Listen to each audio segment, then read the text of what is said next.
What's going on, everybody? Welcome to Comics and Crypto, your source for everything collectible. Gosh, good to see you, Spencer. How you doing, buddy? I'm doing good. How are you? It's Friday. It's almost the weekend. We got lots of fun stuff to talk about. Yeah.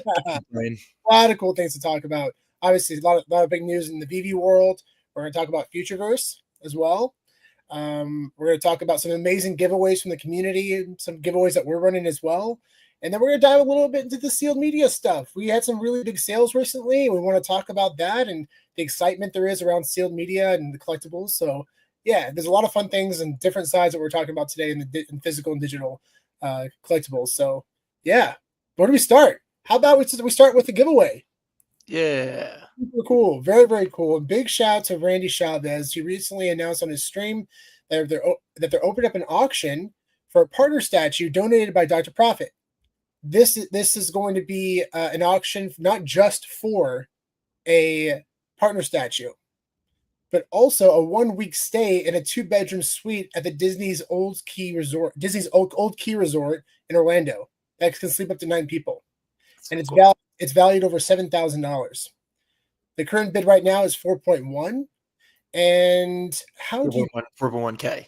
Oh, so please, and big shout out to VeVe Magic. This is her tweet. So if you're interested in getting involved in this giveaway, or this charity auction, charity auction that includes a giveaway as part of one of the prizes. Yeah, exactly. And if you're interested in getting involved, make sure to shoot VeVe Magic DM or comment on this tweet, and you can get involved in it. Or if you have any problems there, just let us know. We're happy to help facilitate. So big shout out to everyone involved. Oh, by the way, the donation is going to go to the First Responders Children's Foundation. So, which is Alcon's charity. Yes. Alcon's charity. Big shout out to everyone over there. They're amazing people. We've done a few charity auctions for them as well, and they're the best. We've had a chance to meet them in person.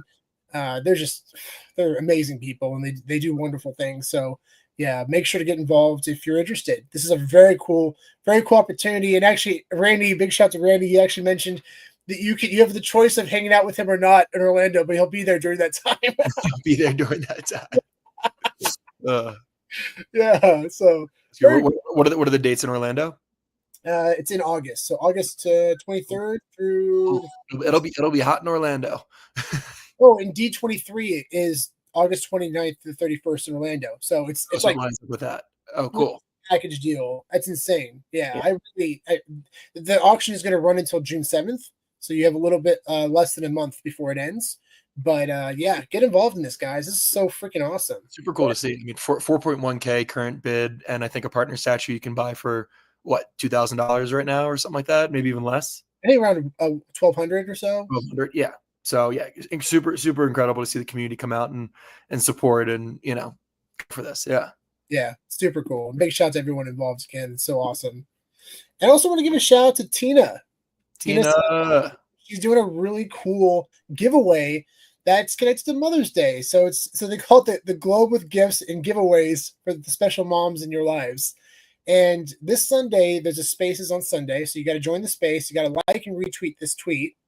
And then she wants you to share an AR photo with your favorite VeVe collectible on Instagram. So on her Instagram. The deadline is May 10th, which is tomorrow by 5 p.m. PST. And the winners are going to be announced during the space. So you just need to like and retweet this, share a photo on her Instagram, and then just join the spaces on Sunday. And that's how you find out if you win or not. So very cool. Big shout out to her and Rudy for doing this. It's super generous of them. It's going to be a lot of fun. So make sure to get involved. Make sure to get involved in that. Yeah. Real quick, I want to say what's going on, California Comics. Yeah. Huge shout out. You've been absolutely killing it with the comic book store in the VeVeverse. It's if you're not following California Comics, make sure to do so. You got to follow him, man. He does great content and great videos, and I just really enjoy talking to him. He's a really, really cool guy. Yeah, very cool guy. And what's up, Double Quill? Oh, hey, thanks for joining. Thanks for joining us. This was a really cool announcement that came out yesterday. So Futureverse, many of you might be familiar with from the recent acquisition that they did of Candy Digital. So they just announced that they are partnering with Rakuten Wallet, which is a huge partnership. Rakuten is, obviously a major company just kind of in the normal Web 2 world, and especially in Japan. So very bullish on kind of what this partnership means and bringing more Web 2 users into the Readyverse space. And I'm especially because of Candy being involved with them, I'm very, very bullish on Futureverse and everything they're building. I've been very impressed with the products and the IPs. They just have a lot of really cool, like Fluff World is one of the early NFT projects that's like the little bunny, fluffy bunny looking thing on the left. They just have so many really cool IPs that they're working with. So I'm excited to see what they're able to do to kind of bring all those IPs together into one metaverse space. So I'm just really, really excited about them and the Root Network and all the stuff they're building. Yeah. And it's fun to see other companies bringing all these brands together to try to create an actual Ready Player One metaverse. I mean, actually, isn't the creator of Ready Player One involved? Yeah. The author of Ready Player One is one of the founders, or is very highly involved with the Futureverse and trying to build this all out. That's incredible. And we're firm believers that there's going to be multiple metaverses, very successful metaverses. So I know a lot of people are very excited for the future of the VeVeverse, but this is a healthy thing. We want to see other people build out successful metaverses because it creates excitement, creates a lot of positive energy, and who knows, there could be a possibility that they could connect in some way in the future. I don't know. And competition is always a great thing. It makes everybody else want to try to be better and improve. So all on board with that. Apple wouldn't be who they are without Microsoft, and vice versa. They wouldn't be that. Yeah. Exactly. Yeah. This is a very positive thing when you're seeing people spend a tremendous amount of time, energy, resources, and money into this stuff. It's very exciting for the future. It's very exciting for the future. So yeah, this is good stuff. Very cool. Very excited for it. And we'll keep you posted on the details for this for sure. Candy Digital. I got Candy Digital in my mind now. Yeah, Fanable. Big shout to Fanable, sponsor of Comics and Crypto. They sold out the signature collection immediately. And if you don't know what this is, they had 75 mystery cases. They've been doing these weekly. 75 mystery cases, one comic inside each mystery case. For $125, people had a chance to buy a case, and they can keep it sealed, resell it. They can open it and see what they get inside. They have a minimum of $50 buyback, but you could get a comic up to worth, I think, $1,350. $1,350. It's really, really cool signed comics. But yeah, this entire collection was all signed CGC comics. Very cool, because each drop is designed specifically. It's different each week. It's themed, yeah. Thank you, Spencer. Well, it went empty up there completely. Thanks for my back, Spencer. Yeah, each week is themed. They have different cases for every drop. So every case is created to the theme of the drop each week, which is really fun. So it makes these cases collectible and also nostalgic in a lot of ways, right? So it's very cool. It's very cool. Yeah, for us personally, I have like a couple of cases for Comics and Crypto, and I'm probably never going to open them. So there's never going to open. And there's going to be comics inside of that vault that I'm never going to see the light of day again. I'm curious. Let me see. Of the 75, how many have been opened? Only 35 have been opened out of the 75 cases. Wow. For this drop? For this drop, yes. So there's still 40 that are unopened. That's crazy. Not even 50%. Yeah. Unopened. That's wild. It looks like the floor price for these cases on the market is $209. Wow. Yeah. Impressive. That's really impressive, guys. Yeah, wow. I think has the big Grail, has it been pulled yet? To my knowledge, it has not. It has not. Okay. So yeah, I mean, if you're interested in potentially pulling a really, really cool comic out of here, jump on the market and buy something on the secondary. Yeah, I don't think any of the big chasers have been pulled yet, to my knowledge at least. But we can check it right now. And again, big shout to our sponsor, Fanable. They're absolutely amazing. We're gonna have a cool video to show you later that we've been showing on the channel. But yeah, we love Fanable. This is an amazing company that allows you to store your physical collectibles in a Brinks vault, where you still have access to them using NFT technology. So yeah, you get a digital certificate that represents the physical. You can exchange it, sell it, store it, add it to your collection, show it off, whatever you want to do, and it's on there safe and sound. So no worries. It's really cool. Very cool. We actually just had uploaded a bunch of trading cards that just hit the platform. So we're excited to eventually do some giveaways with some of those, and we have some VHS on the way too. Yeah, there we go. Yeah. So really excited for this because we can do giveaways now, and we've been sending them worldwide to people, right? But we've been shipping and paying for the shipping worldwide. So it makes it a lot easier for us to do giveaways if we can just send you a digital item. And you still own the physical. And whether you redeem it, it's your choice, but we at least get to give you access to the ownership of that physical collectible, which is really exciting. So very cool. And here are all the drops that have happened over the past few weeks. The first public one was the Comps and Crypto curated collection. Then we had Clash of the Titans, where somebody ended up getting a $5,000, $5,500 Hulk 181 8.2 grade, and he decided to redeem it. And they shipped him the physical. They offered him a $5,000 buyback, which is 90% of the fair market value of the comic, and he decided to redeem it, and it was sent to him. So he owns it, the physical. Amazing, unreal, yeah. So you got a $5,000 comic off a $99 drop. Yeah, pretty sweet. Yeah. Then we had Marvel Madness, a bunch of really cool Marvel comics, and then of course the Signed and Sealed collection, which when I heard that announcement, I was super excited for that because that's every single comic is signed. Love signed books. Yeah. Not everybody loves signed books, but we love signed books. Signed books always sell for a premium, you know? Interesting because some people don't. Unless the signature placement is right over Black Panther's face. That's the one thing that's really sad. That signature placement is very important for comics, and there's a 9.0 or a 9.2 first appearance Black Panther comic, and Fantastic 452, and Stan Lee signed right over the Black Panther's face. Yeah, it's so sad. Towards the end of Stan Lee's life, he was. I actually witnessed this, and it was an assembly line. It was assembly line at the time. I just thought that he was just powering through it because he cared. But I think he obviously there's a lot of things that have come out now that that looks pretty bad. That he was overworked and pressured into the stuff. Yeah. Regardless, it doesn't change the fact of what he's accomplished and his love for the fan base and for Marvel. He was a very passionate guy and he cared a lot. I'm going down a rabbit hole now. I'm just very very emotional over that stuff. But yeah, yeah. Fanable, very cool company, and if you don't have anything on there yet, you can ship out your collectibles for free. They'll store it for free, and they'll insure it for free. Super cool. Amazing. And just as a heads up, they're only currently in the United States right now, but they are planning on expanding to Canada and to other countries very, very soon. Yeah, definitely. Okay, so what a transition. VeVe announced today that Ben Rose, the former co-CEO of VeVe, is leaving. Now, we don't know, the reasons behind it. There's a lot of speculation. People have been talking about it for the past few weeks, thinking that he was probably leaving. Yeah. It actually came to fruition, and it is unfortunate. It's really it's a tough pill to swallow, to be honest, because we all like Ben. Yeah, great guy. He did some really, really good things for the company while he was here. Yeah, he accomplished a lot. But the reasons behind it, we don't know. Everyone can just speculate. People are concerned, and I understand that. But at the same time, this is a business.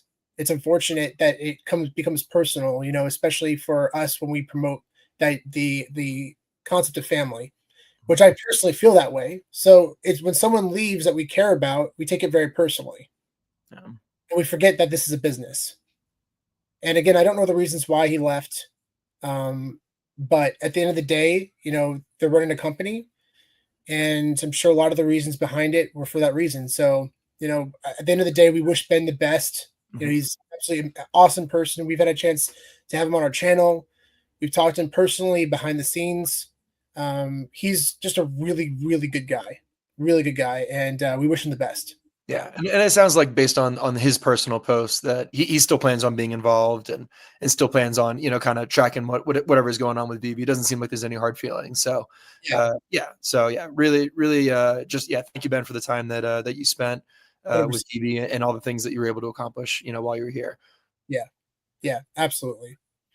And by the way, guys, if you have any questions about collectibles or anything, even this topic, let us know. We're happy to answer them. We're going to go through some topics and then we'll answer your questions. And I see a couple of questions right now. Yeah, LJ, I see your VHS question. We're going to get to a whole bunch of VH stuff in a little bit. So yeah, we'll definitely get into that. 100%. And big shout out to some of our other viewers. What's up, Alan? Thanks for joining. Alan. Janoy, what's up? flexing those muscles, my man. Let's go. Oh, that's awesome. I want to bring this up. This is kind of cool because Spencer had a chance to go see well, now the new Avengers, spoiler alert. Yeah. Called, and this is fun, right? This is cool the way they did this. Mm-hmm. There's always a little asterisk behind it. Or not asterisk, what's that called? The ampersand? No, it's called an asterisk. It's asterisk. Oh, that's right. You're right. Oh, right the first time. Ampersand is the end symbol. Oh, that's right. Asterisk. and I had this gut feeling, man. I saw the marketing, the trailers. It felt so original and so good. I had a feeling that it was going to be a good film. Yeah. Have you seen it yet? I have not seen it yet, but I predicted that this film is going to be better than Fantastic Four, which I've been hyping up Fantastic Four for so long, and I'm so excited for it. But man, there's something about this Thunderbolts film that felt special, and sure enough, people are going nuts over it. So Spencer, if you want to let us know your thoughts on it. Yeah, I mean, I saw it on Tuesday night. Yeah, like my local movie theater does like a $7 locals night, which is really nice. So yeah, went to go see it, and yeah, I don't know, it just had a different feeling than like any Marvel movie that I've seen recently. Like I genuinely laughed, like belly laughed the entire time. Like it was so genuinely funny the entire movie, and yeah, the characters just had like real, like they felt very human. You know, it wasn't just like somebody like up on a pedestal, like just like this big superheroes. Like they felt like real humans dealing with real human problems, like real emotional problems. So yeah, it was just very, very relatable and very funny. And I don't want to give too much away because if you haven't seen it yet, it's really, it's one of the best Marvel movies in like recent memory, probably like 2 years. That I feel like Incredible. Yeah. In this list here, it shows. I believe this is all Phase 5 after Endgame. So these are all the films that were released after Endgame, and it's currently ranked the 4th best, at least rated film released, which is really remarkable. I mean, it's remarkable, but at the same time, I mean, it's not a lot of competition. No, not a lot of competition. Respectfully. And for Sean, you won't get this, but for the people who have seen it, I thought it was amazing that on the Avengers account they put the copyright symbol, which for people who've seen the after credit scenes will get that. It's just such like a good meta joke that I'm so happy they did. So yeah. Do you feel that this film kind of felt like a standalone film, that they didn't try to force anything else outside of they didn't try to force the tie-ins, which I love, which I feel like a lot of the recent ones they've really tried to force the tie-in. So yeah, it felt very standalone, but then they still had the after credit scenes that did tie it into the greater universe, and and it's characters that we're somewhat familiar with, and so it was a really, really, really well done film. Do you feel like you need to understand or watch the previous films or stories to understand this film? Absolutely not. No, does not matter. No. That's huge. Yeah, good for them. Yeah, big shout out to the creators of that film, man. People needed this. The whole fan base needed this, and they crushed it. And I really hope that they use this as a foundation moving forward. So very exciting stuff. So big congratulations to Marvel on the success on this film, and we hope it translates with Fantastic Four, because I've heard I hope it continues. Yeah, there's reshoots going on right now. And that's always a scary thing. When you see reshoots happening, especially this late when your movie's being premiered. Yeah. So, yeah. All right. Moving on. Real quick, though, pull up a couple comments here, but California comment: Deadpool and Wolverine disrespected at 78%. Yeah. Yeah, I don't know. I think I kind of agree with it. Yeah. I mean, it was good. It was entertaining, but like I don't know. I didn't walk away with it the same feeling that I just had walking away from this one. I remember when we talked to Kevin about it, we're all like, "Huh." Yeah. Funny moments, but again, the story wasn't captivating. I understand what they're trying to do with it, but we're gonna go down a rabbit hole with that. But yeah. What's going on, Michael? MF Century. Yes. What's going? Anders collects. Yo. And then wanted to pull this one up, Pasternak. So new to physical comics, went to a shop and saw the physicals matching VeVe comics. Really hit me that I need to focus on VeVe Grail comics. Seeing so many the same day as print, not selling in stores. Yeah, that's a great point. Yeah, that's something that we've been really promoting since the very beginning. And a big reason why we started this channel was to help educate people on comics. We saw in the very beginning when we only had 5 comics on VeVe, people were spending thousands of dollars on a comic that was worth maybe $100 in real life, and we were very, very concerned for that. And we just wanted to help educate people. Again, at the end of the day, everyone makes their own financial decisions. This is not a financial advice ever, but we're just trying to help educate people enough to help them make them spark questions, right? Like, why is this worth that? Is that right? Could it be, if it goes down, is it could it rebound? These are all important questions to ask. So that's a really good point. That's a really good point. And I do think that a lot of the modern comics can do very, very well in digital format, especially considering the scarcity factor, right? Right. But at the end of the day, too, what's going to be really exciting is seeing who are the next Marvel characters that are going to be coming out, right? Who are the next Marvel characters that are going to come out of nowhere and shock everybody and just and become the most popular? Next Miles Morales, right? Yeah, Can you imagine if Ultimate Fallout 4 dropped out in VeVe Comics and only had 1,000 editions, 40 at Secret Rares, how much it's going to be worth in the future? Those are things that you should definitely be thinking about. And again, speculation can be very dangerous. Can be, yeah. Potentially. So you got to be careful, but most importantly, just keep your eyes and ears out.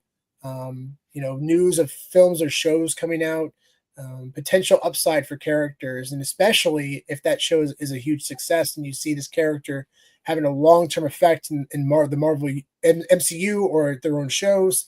Or same thing in DC. Like if a character is going to be big in the DCU as well, same thing. 100% same thing. Totally agree. Yeah.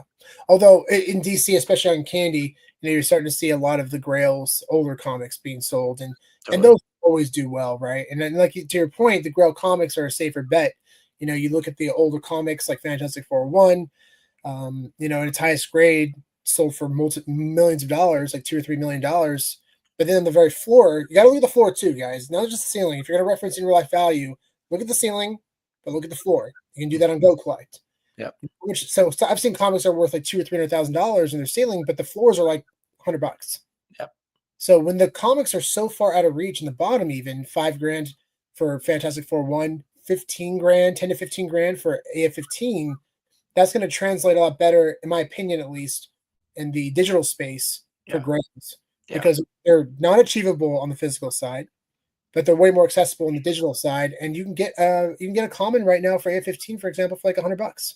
Yeah. It's Spider-Man's most popular character in the world, and they're going to continue making Spider-Man films long after Tom Holland. That character's not going anywhere. It's their cash cow. So. Yep. Hope that helps. Yeah, if you guys have any questions on that, please ask us. Feel free to ask follow-ups. Yeah, we love talking about this stuff. So, yeah. That brings us to our bounties. Yeah. Yeah. Speaking of Thunderbolts. Yeah. So that's why I brought this one up right afterwards. The Red Guardian. Super excited for Red Guardian. I've always been a fan of his Black Widow, the Black Widow film. It's the father of Black Widow. And he's just hilarious. I'm a huge fan of the actor as well. He's in Stranger Things, and he's just David Harbour was he was my favorite character in this movie. He was my favorite. He was just so funny. That's why it was funny when I put this bounty out, because this comic is a 9.8. It's only worth a few $100. But here's the point, right? That character was not really well known, but the MCU has driven up value for a lot of these comics. So that's why we're excited for this one, because I think that character is fantastic. He could have a long-lasting effect in the MCU. I don't know. I mean, actors can only stay in for so long, right? Yep. So I don't know. We don't know. But he's fun to watch. I'm personally a fan of his. Spencer's personally a fan. And we love an opportunity to own this in digital format for that reason, just being a fan of the comic. So, yeah, we'll see how this traction goes, and might have to up the bounty, guys.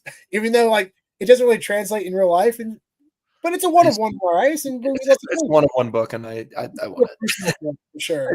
As a fan, I want it. What's up, Swags? Swaggle House in the house. Hey, buddy. Yeah, if you guys haven't seen or read Sanity #1, make sure to do so, and make sure to follow his content channel, Swaggle House. He's just absolutely amazing. Such a wonderful person, and he co-created Sanity #1. So that was his comic. Yeah, and big shout out to him and the team. We actually put a bounty out for that one too, the publishing year, and it ended up selling for the same. Yeah, someone posted it for the bounty price, but somebody else ended up buying it. So, yeah, that's so cool. Oh, nice. Yeah, there you go, California. Yeah, 247. There you go. Yeah, that's sick. Nice. Oh, That's a nice grab right there. Yeah, because 247 Comics published it. Yeah, of course. That's so cool. Wow, I didn't even think California Comics, man. I always, yeah. You and Market Smart are always changing my perspective on mint numbers. I love that. 24/7. That's such a cool idea.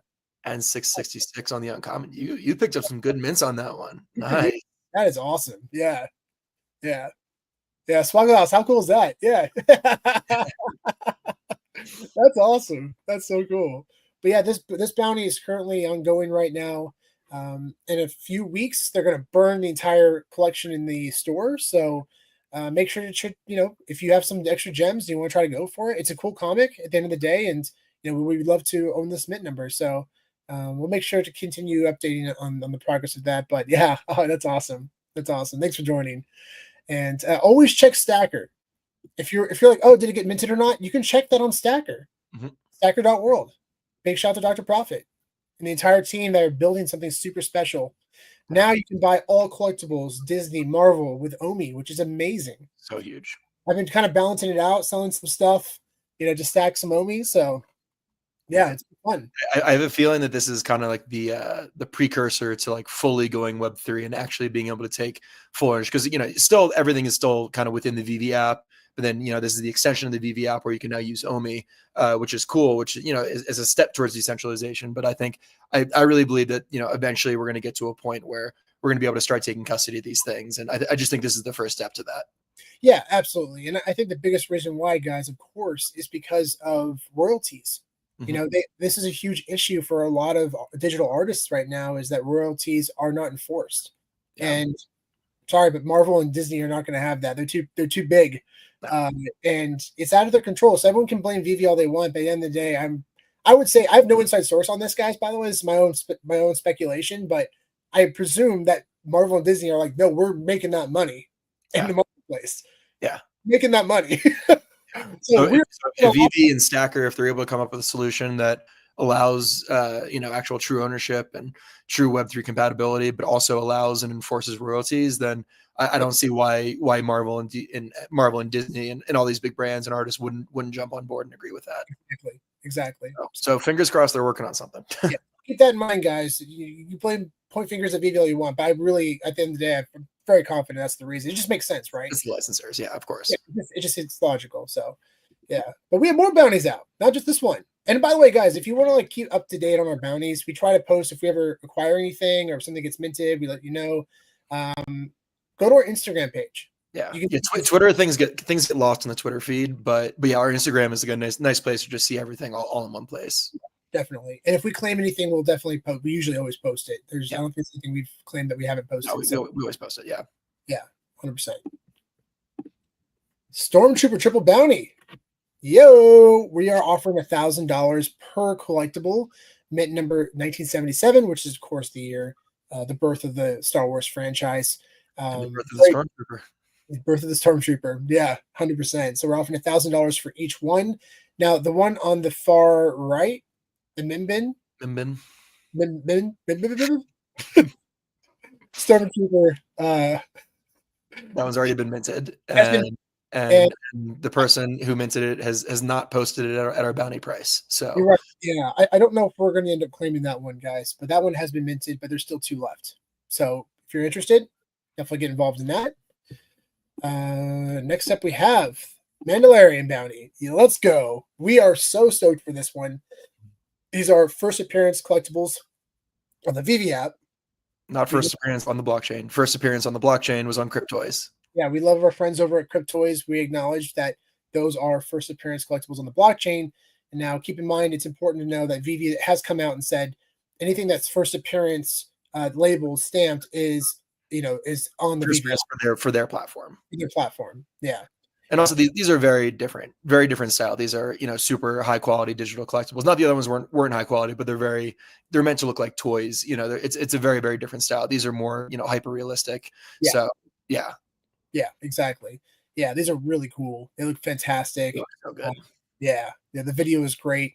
And yeah, we're super excited for this. And we're trying to figure out ways to get it out there to help market these VeVe collectibles. So we might have some cool ideas to kind of help promote these bounties to a wider audience to help people, to open people's eyes. We started doing to try to get new users into the app. Yeah. I mean, at first, really up until recently, this has all been about the community, in which it always is. We just want to get people excited about it, and have fun at the same time, while also giving us an opportunity to collect things that we love. But also now we're kind of like, these the idea of bounties can reach a lot of people, and we know that we need a lot of new users. So we're going to come up with ideas to try to bring in new users too, which we might start on Saturday. So yeah, we'll see how it goes. But we have officially joined the VeVe affiliate program. So we're going to hopefully try to use that as some internal motivation to try to get some new users into the app, and try to support ourselves and allow us to create, continue creating cool content and be able to continue putting out cool bounties like this. Win-win for everybody. Appreciate you, California Comics. Thank you. Thank you. Yeah, we'll try to keep these going as much as we can. We've been really excited about these, and it's been a lot of fun. What up, Batman Who Laughs? Yeah, Batman Who Laughs. Really cool that he had a chance to go to a local comic shop. I don't know if you're watching this still, Batman Who Laughs, if you could tell us where you ended up going, which comic shop for Planet Death, but he ended up meeting Derek Kolstad in person. That's so cool. Yeah, it was awesome. So he got his comic signed and he shared it on Twitter. And we were commenting on it a little bit, and I'm assuming it was Apple. What's it called? Apple. It's at the big store in Los Angeles. Apple Comics. Because I think he went to a few different stores that day. I think he bopped around to a few different ones. Yeah. But that's been awesome. We're gonna definitely talk about that in a second. Actually, we'll just save it for the next topic. Real quick, just relatable to the last one. What do you think? Is the secret rare Mando going over retail? We'll come back to that question, because I actually have we're gonna talk about some of the Star Wars collectibles are dropping, so we'll definitely come back to that. Yeah, and we see that I've seen that there's a bunch of questions that have come through. Don't worry, guys, you've not been forgotten. We just want to get through some of these topics first, and then we'll talk about some of that stuff. Yeah. So Derek Kolstad's sci-fi comic Planet Death sells 655,000 copies, which is incredible, the most of the past 30 years. There's been a lot of news on like how it's been done. People are saying they sell them in bundles, which I think is a really cool idea. It's Spencer, you can dive into that a little bit. Actually, I mean, I saw like a little bit of hate on Twitter. It's like, oh, the only reason they sold so much is because they sold them for 30 cents each, and it's like, so what? Like the idea is that this is art. You want to get this out to as many people as possible. You want people to actually read it. You want people to enjoy it. It's a strategy that like most tech companies employ. Most tech companies give their shit out for free, first, and then eventually bring on a paid model later, because they want to get it out there and they want people to discover it.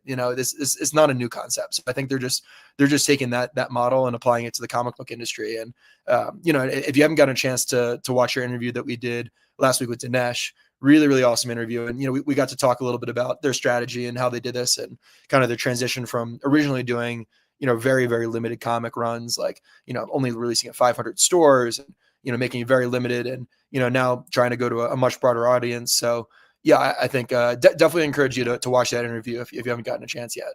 100%. Yeah, it was a blast talking to Dinesh. And we're so excited. He also shows off some of his absolutely insane comic art that he owns. His collection is unfucking believable. It's so crazy. And he's just such a great guy. We had a chance to meet him last year at San Diego or New York Comic Con. Had a chance to meet him. It was at San Diego. We met him first at San Diego. It was very brief. But then we met him at New York and got to talk to him a little bit more. And we also met Derek at Comic Con too. And Sean was just talking to him, not realizing who he was. It's like, hey, I'm so embarrassed. Yeah. So we had like an Academy screener sign, and I was showing it to him. He's like, "This is awesome! Come over here, get over this." Like he's the John Wick guy, the creator John Wick. Such a nice guy. Derek is so awesome, and this comic is beautiful. The artwork is stunning, and the story is really cool. So we're excited for more issues to this to drop, and it's going to be a lot of fun, guys. This is a very exciting comic for sure. I saw this question from Pastor Neck. Is Planet Death going to be a movie? Nothing has been announced, but like, I'm sure they're thinking about it. I mean, only issue 0 has been released. I mean, so little of the story is out there, so we don't really know what's to come. But assuming it continues to be successful, I don't know why they wouldn't try to option it. 100%. Yeah. I definitely can see that this is something that would be possible. I mean, Dinesh has been involved in the film industry with some comics that he's been involved with, so it's nothing new to him. And plus, Derek is obviously heavily involved in the film industry. So, one of the best franchises of all time. So, we're looking at a win-win here. So, I anticipate this comic continues to do really well. There's absolutely, I would say, very optimistic. Not even cautious optimistic. Studios are always looking for bangers like this to convert into a feature film. So, yeah, I think it could be a very exciting opportunity here for sure. Yeah. Yeah, and also congratulations to everybody who had a chance to get this. If you had all 5 comics, you airdrop this beautiful art piece. You already airdrop it? I totally forgot to look. Yeah, I got all 5, so I should have gotten it. Which this is, by the way, this is the rarest issue. It's a 1 to 500 variant. Yeah, so this they did a beautiful cover art of this, and I'm definitely going to be picking up one in the aftermarket for sure. Yeah. Dinesh was telling us in the interview about the story about this one specifically. He was like, I first asked him just to do a cover, and then he like started work on it. He was like, I can't just do a cover. I gotta do a full thing. And then he was like, wait, I can't do a wraparound. I gotta do. So he just kept getting bigger and bigger and bigger with it. Yeah, and it turned out great. And this is such a cool art piece. I mean, California Comics. I can't wait for you to get this one and see that displayed in your comic store. He's already done some really cool stuff with Planet Death Comics, so I'm excited to see this one pop up in his store. It's gonna be really rad. And again, big congratulations to Planet Death and the entire Bad Hello team, Bad Idea team. Sorry, Bad Idea team. Amazing, selling out 2025 editions within 24 hours. That was awesome to see. Very awesome to see. So big shout out to the Bad Idea team and everything that they've accomplished. Absolutely incredible. So yeah, here we go. We're jumping into VeVe collectibles that are dropping over the next few days and a couple weeks, actually. The Mandalorian collectibles. What's really interesting is the way that they're dropping these. So you have a chance to go for the Grogu first appearance rare. And these are going to be, I believe, these are going to be blind box, I believe. I think so. Don't hold it against me. Make sure to double check. But I do know for sure that the secret rares, which these ones are actually, you go for them by themselves, and we know that because of the price, right? So the price is different. Yeah. So $30.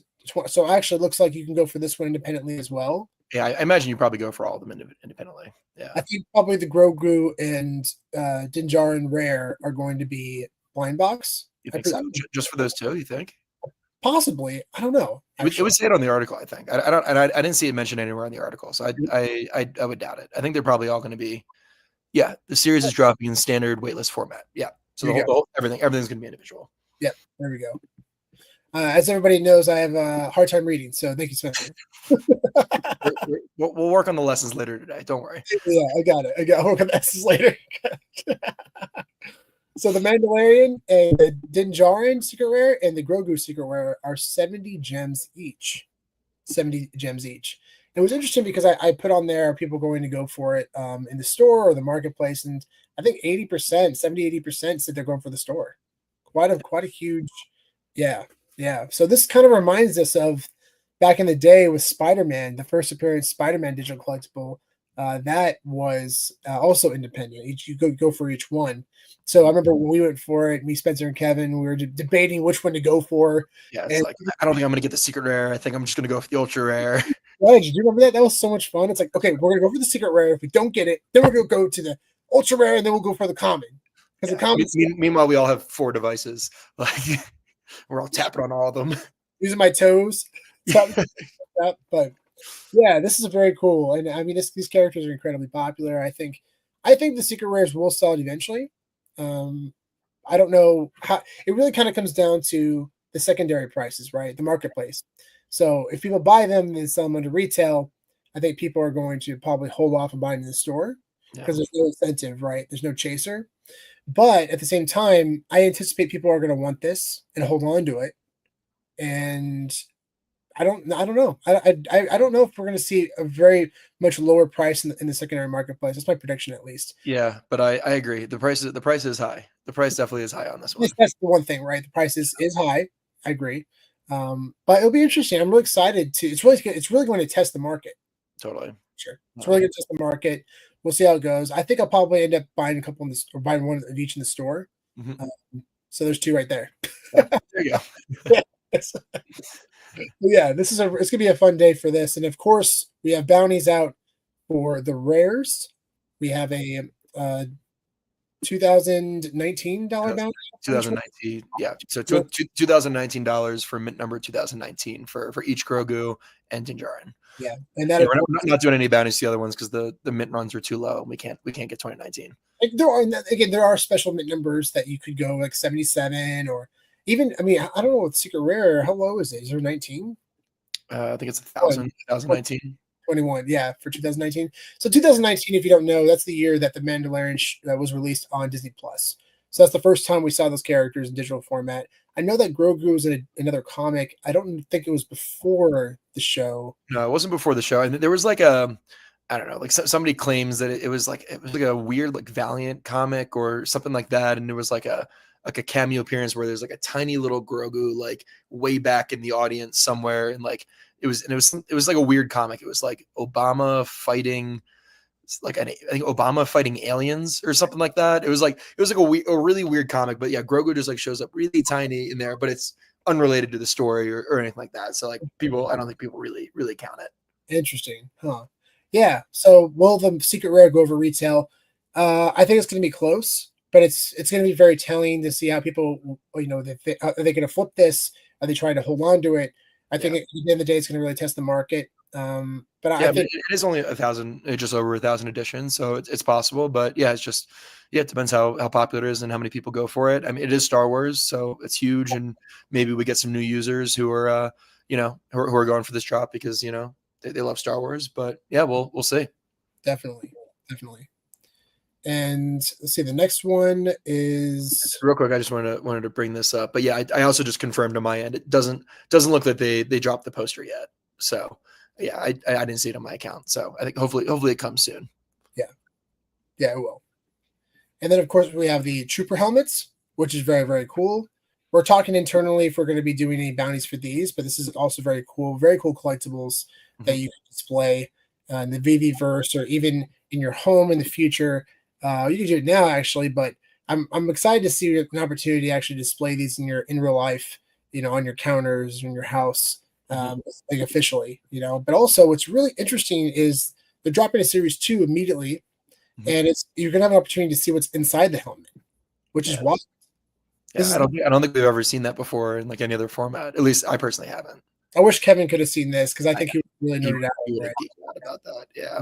Yeah, I don't really know if we've ever seen. Kevin would have known the answer to this. Kevin would instantly know the answer. So if anybody out there knows the answer, let us know. But yeah, but I can just see his level of excitement for this. He would have been freaking out for sure. He was really excited about it. But these are very cool, and they're going to be dropping on the 17th. Yeah, on the 17th, so the day after. No, it's next weekend. Okay. Yeah. And so you know what? I think we'll kind of dive. We'll take a break from the other ones. We'll dive into them next week. Yeah. And because we have a lot of other things to talk about, including answering everybody's questions. So moving on. This is a really important topic that no one's talking about. Yeah. I don't think enough people are talking about this, but there's been a lawsuit against Apple. I think it was a huge gaming company. It was, I don't know. It was a gaming company. I remember, but the court ruled in favor of the gaming company against Apple taking 30% of all the all the commission sales. Yeah. And that's gone. That's huge. That's huge, not just for VeVe, but for everyone that uses Apple apps, right? Because that was a big problem. Imagine all the profits you're making on the VeVe app over the past 5 to 10 years, last 3 years, 4 years. 4 years, yeah. 4 years. Feels a lot longer. It's 4 years. And Apple's taken 30% of that. Every single time. 30%, guys. That's millions of dollars they've taken. Yeah. That's crushing, right? For a growing company like VeVe, who's been trying to build and grow, and they've been taking 30%. And that also prevents them from doing other things, like using the Omi token. You couldn't use that before. But now with this gone, I've used the VeVe app, and I've actually put things on Stacker through the app. Through the app, yeah. VeVe app, yeah. That's amazing. That's amazing. Yeah, this creates a whole new opportunity, not just for them, but everyone in the crypto industry. So, I mean, especially for Web3 gaming, I think is huge. I mean, a lot of these gaming companies have been taking a huge hit trying to make this work, and I think this is just a huge relief. And I think mobile is such a kind of.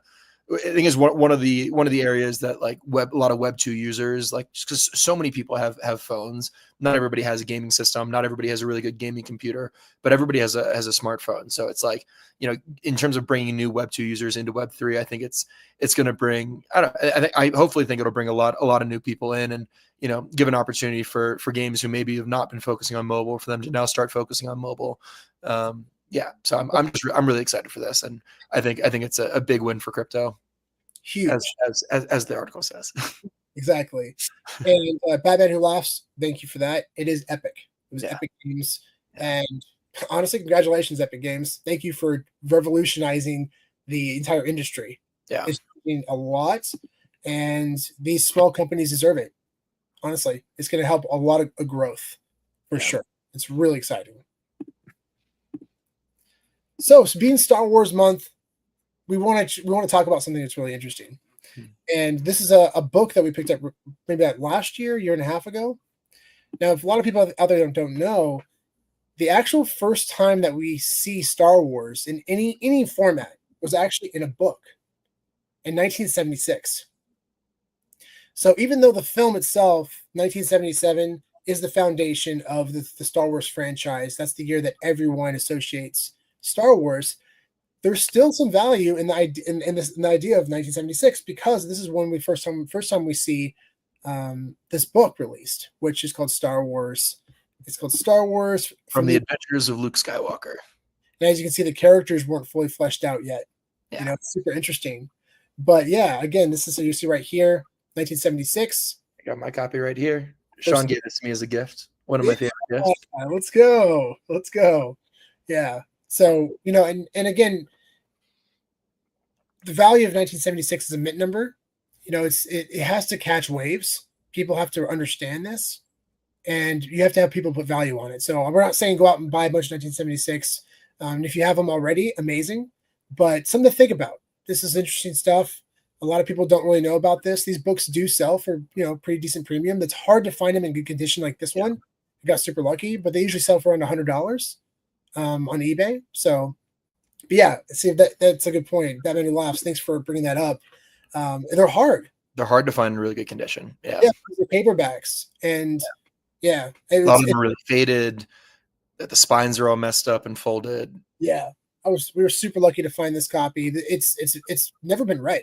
It feels like it's never been read before, which is pretty crazy. So, yeah, pretty fun.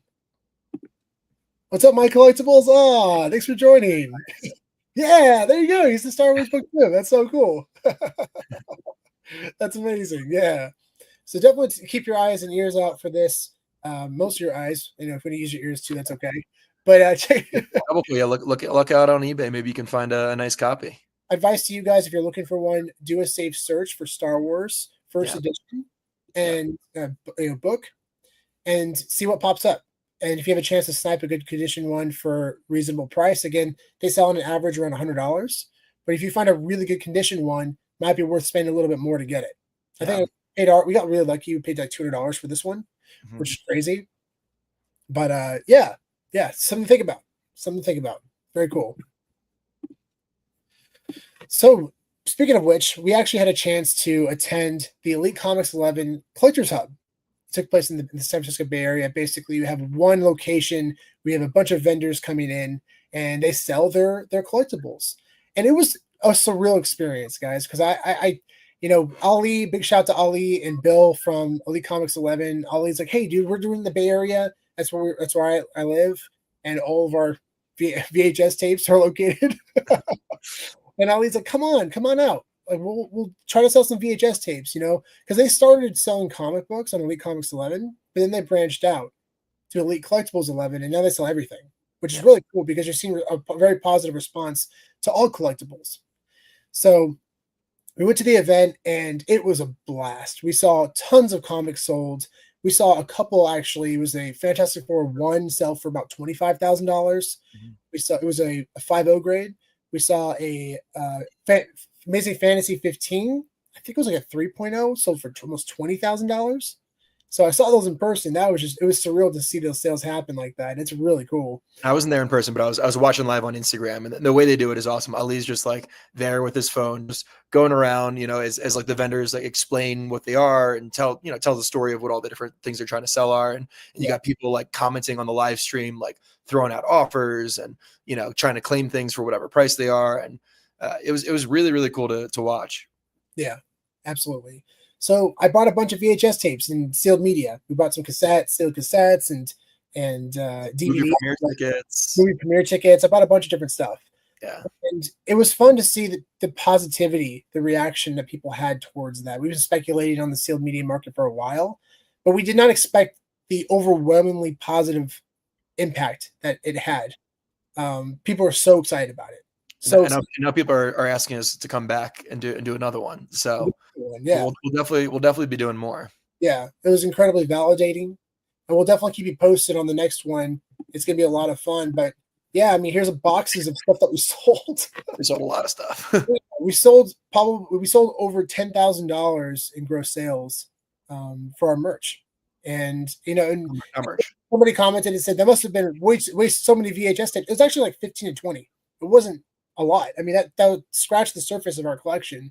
Yeah. But we did sell like a couple of really big items, including this one, which is a demo tape signed by Kevin Smith and Jason Mewes. Yeah, so that was really cool. We had a chance to get this signed in person. We nerded out with Kevin Smith over it, the significance of demo tapes. I mean, he talked. So demo tapes, for everyone out there, if you don't know what they are, these were sent directly from the distributors, movie distributors, to the retail shops. So you would get like one VHS tape per store, but a lot of stores didn't receive them. You'd have to have really positive relationships, but typically and it also depended on the movie itself, like how many they would produce. So the big blockbuster ones, they produce more, but more niche films like this, not that many. So to find them sealed is very rare, and these predate the first commercial release prints, right? Yeah.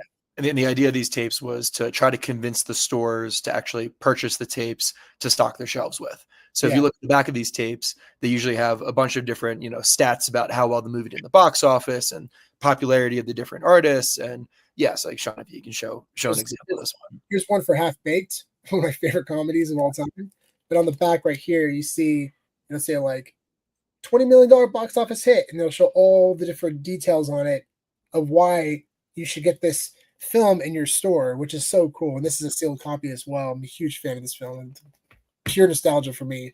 Yeah, it was fun to talk to Kevin Smith about it because, Kevin Smith, one, is a movie lover. He loves movies, but also he worked at a Blockbuster Video for years, and he said that when he got his own demo tape, because he was getting demo tapes and he was watching them and he understood what they were. So when he had one for his own film, he said that was really, really, really important to me. And he held it and he was like genuinely nerding out over it.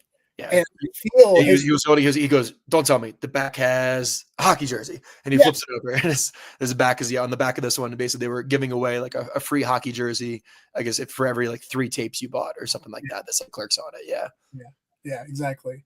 But yeah, we sold this tape alone over $3,000, and it was really fun to talk to the buyer about it because they talked about their history and their love for this movie as well. And that was another thing that I really want to highlight. Is that I was able to connect with each person individually that bought from us and talk about their passions, their loves. Like some people bought things for their daughters.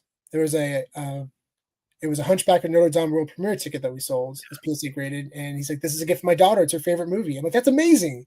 That's what it's all about, man. It's so cool." And to hear their excitement for things and their passions and their history.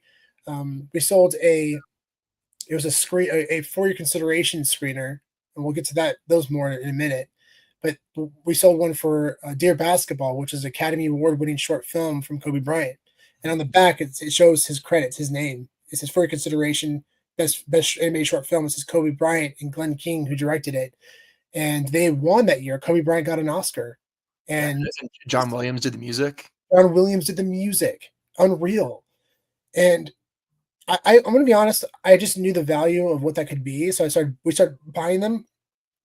And then I watched the short film and I got so emotional. Yeah, If you haven't seen Dear Basketball, go on YouTube and watch it. It is unbelievable. It's about 5 minutes long.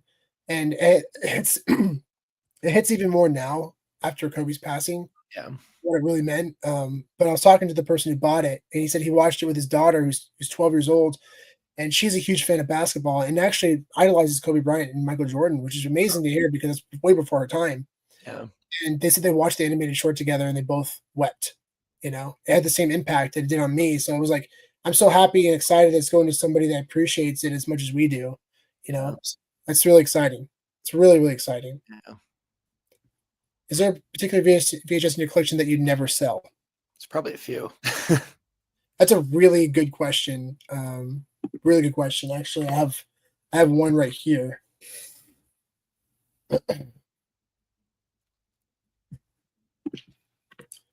So this is essentially the first print of The Evil Dead. And this tape was only produced in England, and it was banned in the early 80s when the film was released. It was banned and they brought it back, but this is a first print of that tape, and it belongs to Kev. It belongs to Kev. Yeah, this is one that's never going to leave the collection. We're definitely going to get it graded. And we actually had a chance in person to meet the actor that played Bruce Campbell. We had a chance to meet Bruce Campbell in person, have him sign it, and it was just such a cool experience, you know, being able to meet Bruce Campbell with Kevin, get signed, and yeah, this one's never going to leave for sure. Yeah.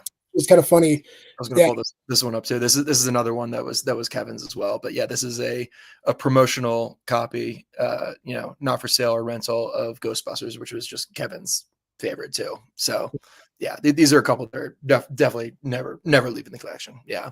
And to add more story behind it too, which is really funny. Bruce Campbell, for some reason, thought it was okay to take the pen and test it out on the VHS tape. So if you look in the corner right here, you'll see a smudge.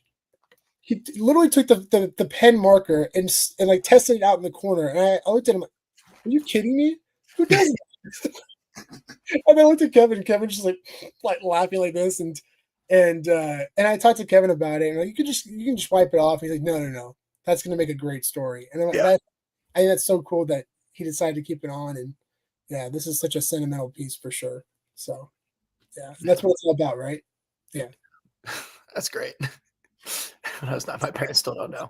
Do you recognize this California Comics, this cover? This is a cover that you recognize because this originated from England. That was the first prints that were released. Yeah. Pretty amazing. But before we dive into our next topic, I want to make sure everyone out there knows that this episode is sponsored by Fanable. This video is sponsored by Fanable. Fanable is changing the game, combining physical collectibles with digital ownership. Send in your graded comics, cards, VHS tapes, video games, and action figures to be securely stored and insured in a Brinks vault for free, while maintaining full control of your collectibles through blockchain technology. That's right, free shipping, free storage, free insurance. Join the weekly curated mystery cases for a chance to score a Grail, or sell it instantly with their 90% buyback option. It's fast, it's fun, and it's a whole new way to open packs. Secure, manage, and monetize your physical collectibles all in one place. You can download the Fanable app on iOS and Google Play, and also go to fanable.io. And we are also running a giveaway right now. Calling all Lord of the Rings fans. We're collaborating with Boss Logic to give away the sealed VHS copy of The Lord of the Rings, The Fellowship of the Ring, signed by Elijah Wood himself. We have this VHS tape personally signed by Elijah Wood at LA Comic-Con, and it also comes with JSA certification. The item will be shipped worldwide to one lucky winner. Go to our Twitter or Instagram account now to enter. Don't miss your chance to make this collectible your precious. And what a great transition. Real quick, California Comics says that 100% recognizes that cover. That is so cool. Yeah, it's awesome. That's really cool. That's amazing. Yeah, hey, I know that company. Big shots of Fanable. Yeah. So we did a post recently about Academy screeners, and we've been doing research on Academy screeners for quite some time, and it's been really fun to figure out how rare these potentially could be. Mm-hmm. So we did this post, and this right now for Academy screeners for everyone out there. They started in the late '80s, and they really caught on until probably 5 years, a couple years ago. I think now actually is the first year that they're going to completely stop giving out screeners. They're doing it all digitally. So Well, real quick, I'll back you up, Sean, because I can give you the exact history of when they started. So this right here is technically the first ever screener that was ever done. So the Emerald Forest, John Borman, is not a significant film, but basically John Borman, the director, he was trying to get a bunch of attention for his film. He wanted it nominated. He wanted awards. He wanted people to know about it. So what he did is he took these, basically created these promo copies. So it actually, on the back of this one, it says promotional use, not for resale. Pretty hard to find. At least this is the only one that I found that is still sealed, and it's not even fully sealed. Technically, it's a CIB. So the bottom is unsealed, but it still has the original seal on the rest of it. But he would basically give these away for free to movie stores so that they could then, rent them out and give them to people so that other people could start watching the movie. And so basically just to, drum up attention for it, because they otherwise, never would have heard of it and, never would have gotten votes for it at the Academy. So this is kind of like the first example of a screener. So this right here, the Emerald Forest, if you can find an original copy that has this promotional on the back, they're really hard to find. I think I have three or four of them. But this is the only one that I've been able to find that actually still has the seal on it. Even though it's a partial seal, I think these are super, super significant. And once people understand more about screeners in general and Academy screeners, this will be a very, very significant film just in terms of the history. Yeah. Yeah. And Academy screeners, over the years, the total number of voters has changed. And the idea is each voter gets an Academy screener of a film. So on the front, it typically says for your consideration. On the back, you have credits. You have different areas, sound mixing, you have best director, you have best actors, and basically it's a promotional tool to try to get their films nominated. So how many were produced? Well, in the early 90s, there was about 4,800 voters. In the early 2000s, there's about 5,100. And even in 2010, there are 5,900 voters. So if the idea is each person gets one, sorry guys, whoa. Spencer, take it from here. Sorry, guys. But yeah, basically what John was saying that, assuming that each voter got one tape, these become very, very limited. However, not every single voter votes for every single category for each film. So, for one category, there might only be, 250 people voting for that specific category because of their expertise in that film or in that field. So, we can kind of use these numbers to, get generally a ballpark for, how many were produced for these different films.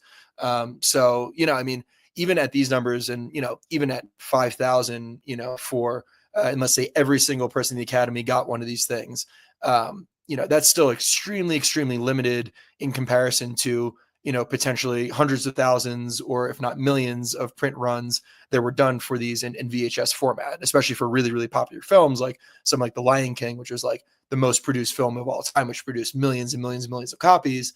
To be able to have something that, there was only 5,000 maybe that were produced, that becomes super, super limited. Yeah. And just to give you an idea, so you can think of it this way, between 1990 and 2010, there were less than 6,000 produced of each film. Now, in the early 90s, especially the 90s and also early 2000s, having the opportunity to watch these at home while they're in theaters was a big opportunity. Yeah. This is before streaming. So somebody got a copy of Lord of the Rings. Oh yeah, I'm watching that at home. I'm gonna open it up and I'm gonna watch it. So that gives you an idea of how rare these could be sealed. And we've speculated that it's very possible that many of these tapes, especially for bigger films, have less than 100 sealed, which is crazy. It's like this Lord of the Rings, The Two Towers, for example. There's probably less than 100 still sealed today. It's very possible. And that's insane because these copies, these rare variants, are representing some of the most significant moments of these films' history. So that to us screams value. As collectors, it's something that we're really passionate about because we love film and we love the Academy Awards. So or at least the idea of it. The sweet spot of popularity and scarcity, you know? Yeah, exactly. Now, Batman Who Laughs, great question. Are the VHS or DVDs for these, what do they go for? Now, over time, around 2008, I believe, they started transitioning to DVDs. So that brings up the next. Here's an example, actually, before we talk about DVDs. So here's an example of some of our collection. There's a combination here of DVDs. So can you see my cursor? Yep. Okay, cool. So this is a DVD right here of Harry Potter and the Prisoner of Azkaban. Got crazy high grade for this. These are both DVDs right here. This is for Chamber of Secrets, and this is for Prisoner of Azkaban. But right here is Harry Potter and the Sorcerer's Stone for your consideration as a VHS. You have Lord of the Rings: Return of the King, which I think, we've seen a few pop up over time, maybe about 5 to 10. We've bought a few of them. But this one, man, I mean, it represents one of the most significant films in history. Not only is Lord of the Rings one of the most popular franchises of all time, but this film in particular won 11 Academy Awards, tied for the most ever with Ben-Hur and Titanic. However, the only difference is this film went 11 for 11. It swept the Oscar. Yeah. And to my knowledge, it's the only film to ever do that. So you combine financial success, popularity, you're combining Academy or award success. Awards, yeah. All the three things that scream Grail. And also scarcity. If there's truly less than 100 sealed today, and you can find one sealed for a couple $100, man, that screams upside. And this is what Spencer was referencing earlier for The Lion King. We were lucky enough to get one. It's the only one that we've seen sealed in the past probably five years of collecting the stuff. So 3 to 5 years, somewhere around there. Yeah. I guess I'm not a number either, but that's insane. Yeah. So to Spencer's point, the clamshells, there's 32 million that were produced. It's the most produced VHS film of all time. But when you combine a rare variant that has this incredible scarcity combined with the popularity, that's where it gets exciting, right? As an investor. And right down here, this is actually really cool. This is a sealed for your consideration tape of The Nightmare Before Christmas. And we actually had a chance to get it signed by Chris Sarandon, the voice of Jack Skellington, and the late Ken Page of Oogie Boogie. We had a chance to meet Ken Page a few times. He unfortunately passed away last year. And he's such a wonderful person. My fiance is Egyptian. She's from Egypt. And he had a bunch of Egyptian tattoos. So having a chance to go with her and Kevin, meeting Ken Page and just nerding out about his passion for Egyptian culture was really cool. And I could tell Ken was really excited to talk to Stacey about it. And I think this one right here is one that's never going to leave the collection for that reason. And then you have the Two Towers. We had a chance to get signed by the Four Hobbits. Really exciting. Saving Private Ryan. This one pops up occasionally too. It's a full configuration tape. Boogie Nights and The Sixth Sense. So very cool. It's very cool. But Batman Who Laughs, good question. What are the prices going for some of these? But most importantly, the evolution of Academy screeners changed. They went from VHS and then DVD started becoming more popular, so they pivoted to DVDs. And that's what they've been for the past few years. And we actually have this one, which is a sealed for your consideration screener of The Dark Knight, which is pretty wild. So back, you have the different for your consideration credits, including, of course, Best Supporting Actor, Heath Ledger. Yeah. Absolutely. This one we got. I'm very proud of this one. I found this one and it was like a huge lot of like 20 Academy screener DVDs, most of them worthless, but this was just in there, and I think we must have gotten it for like $50 or something like that. Crazy deal for the entire lot of them. So yeah, this is a really special one, and pretty stoked on this one.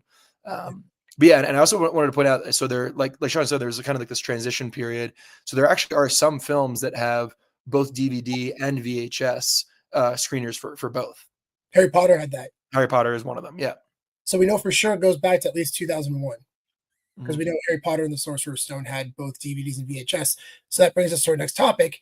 There is VHS and DVD. We don't know if they produced, one for one copy. So around then it'd be like 5,000 copies of each the DVD and VHS. I've never seen a sealed DVD copy. I've only seen like 2 sealed VHS copies for Harry Potter. And actually, this is really cool. here's an example of what they looked like. So I think originally they sent them off independently, but sometimes certain studios would have multiple films. So they would package their for your consideration screeners together. So here's an example from Warner Brothers.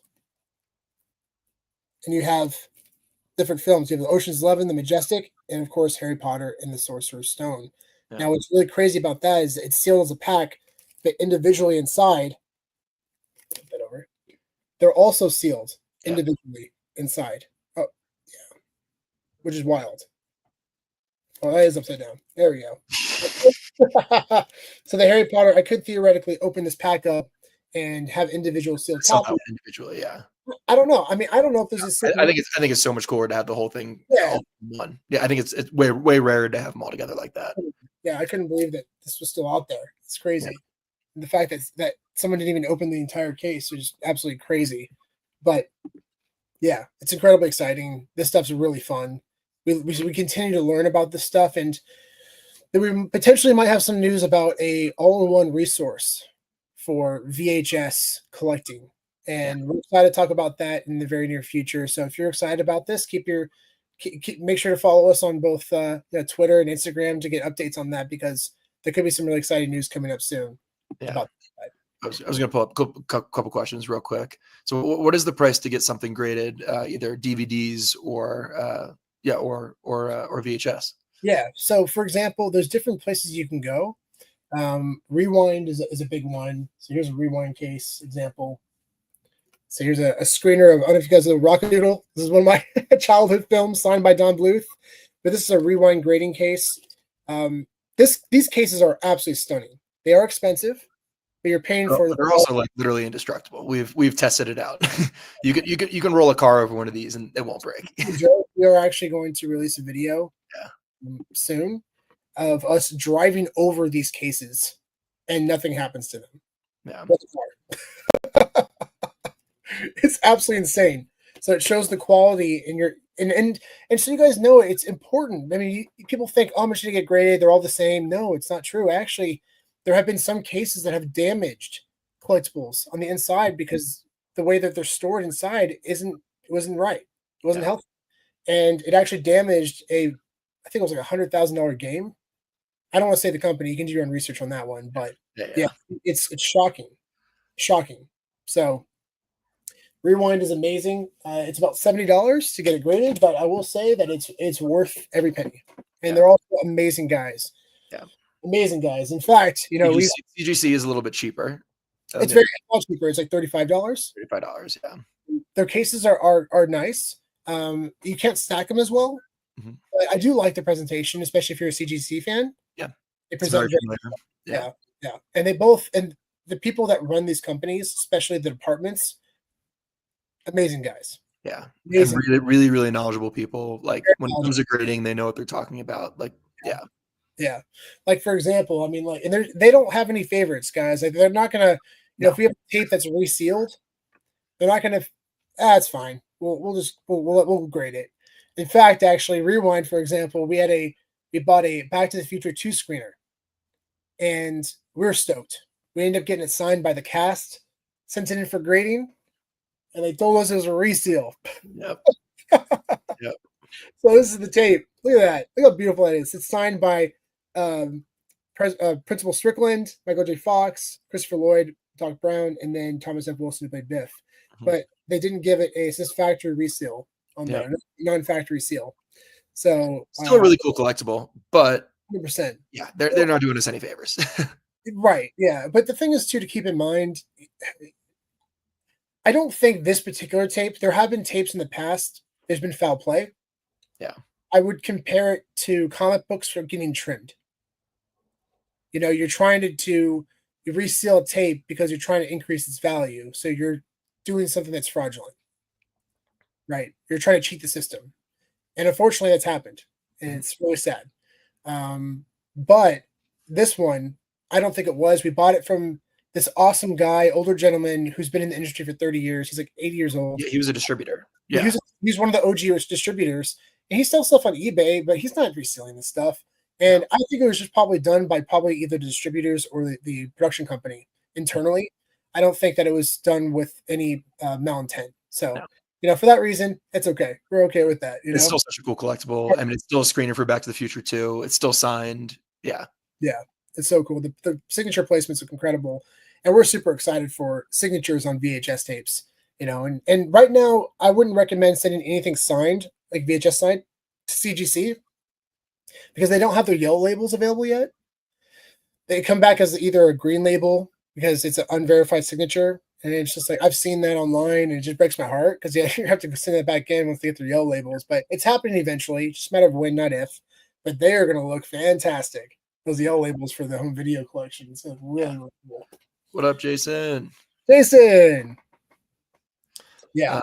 Yeah. Real quick, maybe on the non-reseal one, show the label real up close. Oh, sure. Let's see. Here's a Back to the Future tape. It's signed by the cast. So this is what the label looks like. Yeah, really clean labels. Super clean. Super clean. And they stack really well. Like you have a bookshelf. This is why I love them so much. You can stack them like this on your book, like that, on your bookshelf. Yeah. It looks fantastic still. Or you can display them any way you want. This is actually cool. It's a Pokemon VHS tape. It got signed by Alcon and Veronica Taylor, who did the voice of Ash.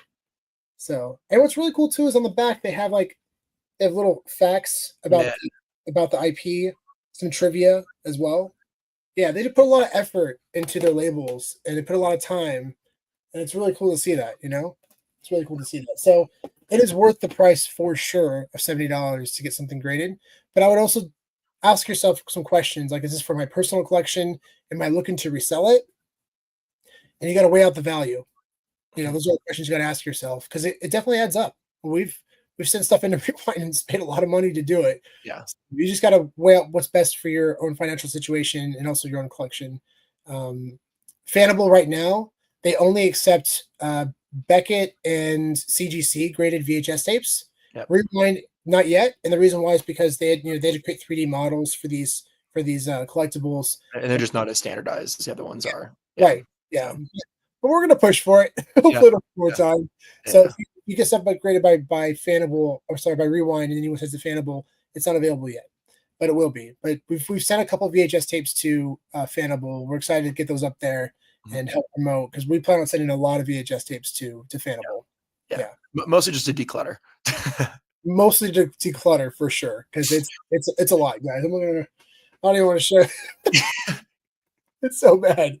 Let's go back to some of the questions on top, and then we'll come back. LJ, thank you for being patient. I know it's been over an hour. I hope you're still with us, but either way, we're gonna answer your question here.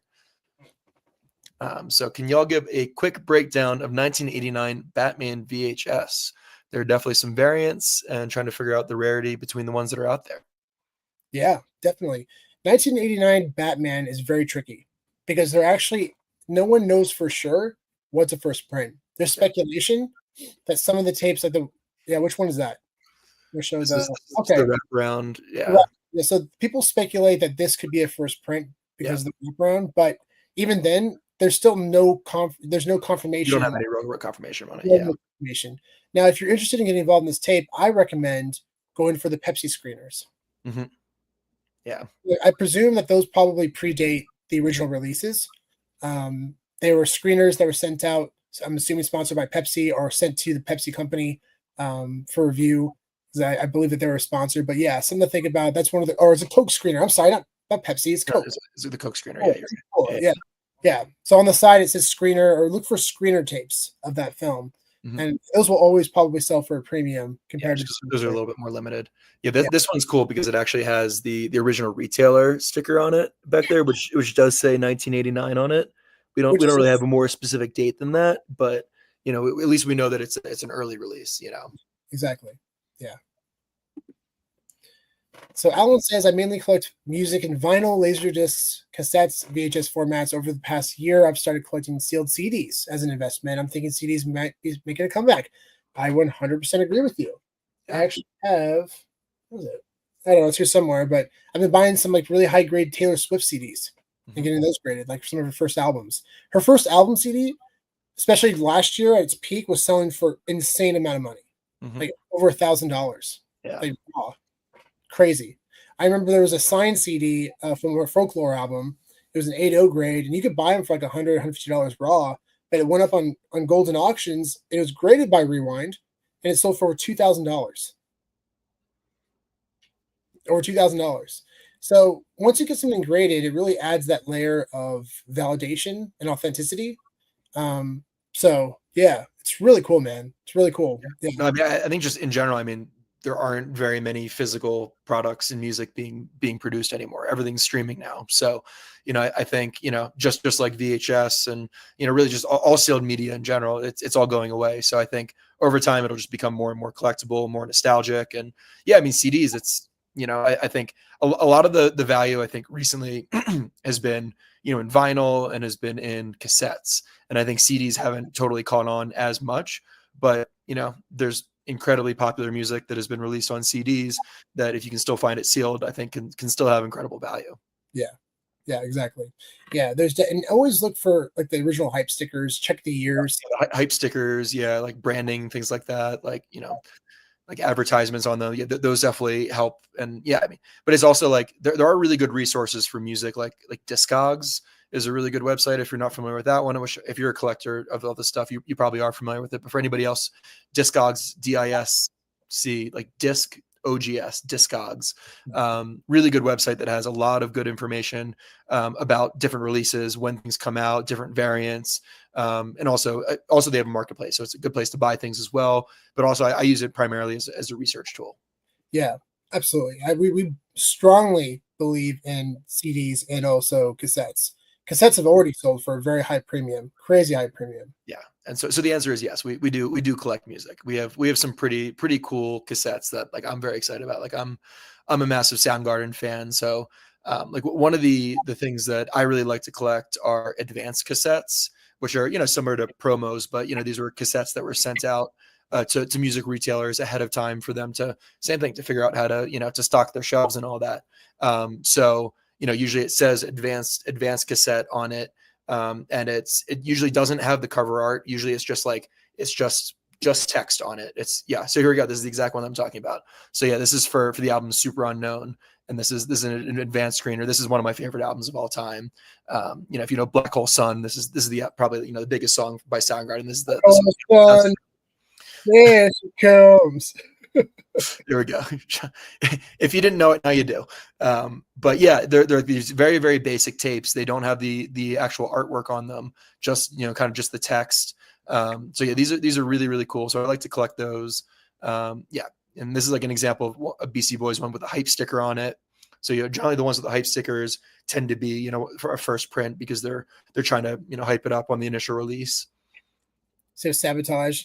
Yeah, get it together. Yeah. Super cool. And then Rewind does these and does a really, really good job. Yeah, and the Dr. Dre 2001. The promo cassette. Promo. You have 2001 album. And on the side, they're called samplers. Samplers, yeah. Right there. Samplers. And these are, this one actually isn't incredibly rare to find, but I think they have massive upside for sure. Totally. Hip hop especially, man, they sell for a high premium. A lot of these people spend a lot of money on hip hop, like early mixtapes, things like that. Especially things that weren't fully commercially released. They do really, really well. Yeah. Sorry, go ahead, Sean. The answer is yes. We definitely collect for sure. Even this one, I actually picked this one up recently. I haven't got it graded yet, but this is an original soundtrack of Superman from 1978, I believe. Check. 78. This is a sealed set of Superman from 1978. It's a first print. So I'm going to send it in to get it graded by Rewind, get it cleaned, and I'm just like so thrilled. It's one of the most iconic music soundtracks of all time. And this is one that I picked up recently. Widespread Panic. They're a big jam band. They might not be super well known outside of kind of like the jam world. So I actually picked this up for a friend who didn't want it. I sent it to him. This is his favorite band in the world. So this is it says for promotional use only. So this is for promotional use of their first ever album in the 90s. So this was 1991. And I sent it to him on eBay. I was like, dude, this is your favorite band. You have to buy this. And he's like, yeah, do I open it up and like listen to it? I'm like, no, you don't open it up. It's sealed like this. And he just didn't get it. And I was like, you know what? I'm gonna buy it. And at his wedding or at some point, at some big moment in his life, I'm gonna give it to him. And he doesn't know it, but he doesn't appreciate it. But eventually, I'm gonna give it to him, and hopefully he'll appreciate it then. It's amazing because I remember when I didn't understand it at first either. This is like 3-4 years ago until we started talking to Jason Up Crypto. Big shout out to Up Crypto. He started explaining the game market to us, the video game market, and that's just gone parabolic. I mean, there's even past the pandemic numbers, which some of the games have sold for hundreds of thousands of dollars, like Zelda. One of the first Zelda games sold for $700,000. Mario NES sold for $2 million. N64 games, Super Mario N64 sold for $1.2 million. Yeah, these are real numbers, real sales. It's crazy. Yeah, but they're considered relics of the past. It's nostalgia, right? Sometimes you can't put a price on that, and you few people who want it bad enough, they're going to bid for it. But these, to me, my opinion, are like museum pieces. They're art pieces, that are connected to pop culture, which is really powerful. Yeah. So stuff that we love, that we're excited about, but also we understand the massive upside potential for this stuff too. So it's been a lot of fun. It's been a lot of fun. I'll pull this one. So have any companies started grading LPs yet? So I think there's only one at the moment, which is AMG, audio music grading. I think that's what it stands for. Yeah. Yeah, they grade, and I know that Rewind's planning to grade those. Sorry, audio media grading. Yeah, that makes sense. Audio music grading is redundant. Audio media grading. Yeah, and that's a company that was co-founded by Steve Aoki, actually, which is really, really cool. Yeah. So yeah, we've interviewed them before and had them on our channel. Yeah, so I think as of now, they're the only ones that are currently doing it, but Rewind is planning on doing it at some point in the future. Definitely. Yeah, Up Crypto, there he is. Yeah. All right. Well, cool, guys. This has been a lot of fun. Yeah, long stream. Really appreciate you all for joining and sticking with us. And again, big shout out to our sponsor, Fanable. If you haven't got involved with Fanable yet on their weekly curated drops, make sure to do so. Yeah, I mean, whether you're a collector, you want to get involved and just take a chance and getting a big grail, or flipping. I mean, most of these sellouts have been selling for over retail in the secondary marketplace. So, yeah, I mean, it's just a win-win for everyone if you want to get involved. So it's been a lot of fun collaborating with them and seeing their weekly drops. It's been so much fun. So make sure you get involved in that. Make sure you get involved in a giveaway, and also that's pinned to our Twitter account and also our Instagram account. And of course, keep an eye out for those bounties. Lots of bounties. If you land any, let us know before the deadline, and we'd love to buy it from you. Yeah. Oh, something else I also wanted to point out. We also joined the affiliate program recently for Gemini Exchange, which if you're not familiar with Gemini, they're like one of the OG exchanges. I've been using them since literally 2017. But they're running a really, really cool promotion where if you trade $100, so, there's been some really nice crypto gains recently. So if you're looking to cash anything out, all you have to do is trade $100 and you get $15 in Bitcoin back for that first initial trade of $100. So if you're not already signed up for Gemini, we have a promo code in the details below on our YouTube channel. So yeah, sign up for that and support the show and help us keep doing what we're doing. Appreciate you guys. Thanks so much for joining, and we'll see you all in the next one. Have a great weekend. See you guys.